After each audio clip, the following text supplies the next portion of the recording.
So I've been using OdneClean for almost a year now, and I've done well over 200 cases. And I find it very useful in all kinds of cases, vital cases, necrotic cases, retreatment cases, and even regenerative endodontic cases. So in vital cases, it's very helpful to remove all that inflamed tissue debris. We've probably all had those cases where there's just persistent bleeding from the canal even after instrumentation and irrigation. There's some residual inflamed tissue we just cannot get out, either from the isthmus or from some canal space that's difficult for files to access. In those cases, we can just use OdneClean to flush out that stubborn inflamed tissue, and the canal will be nice and clean and dry, will be ready for obturation.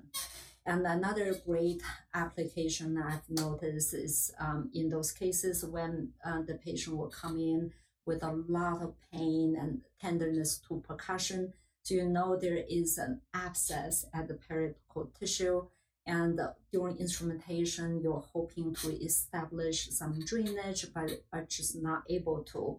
So in those cases, we can use OdneClean to just break through that last little bit of barrier to facilitate drainage, to release all that pressure.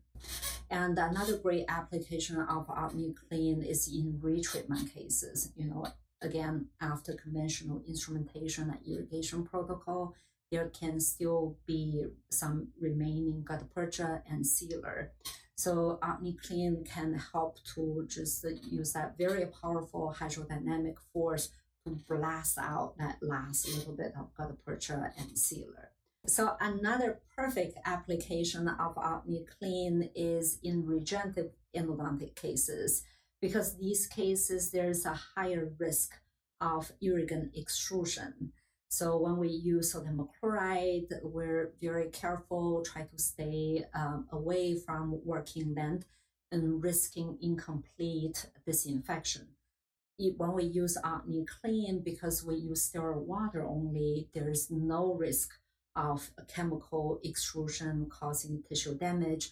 So we can feel comfortable, just rely on the powerful hydrodynamic force of the unit to flush out all that tissue debris and biofilm to achieve thorough disinfection without the risk of chemical extrusion.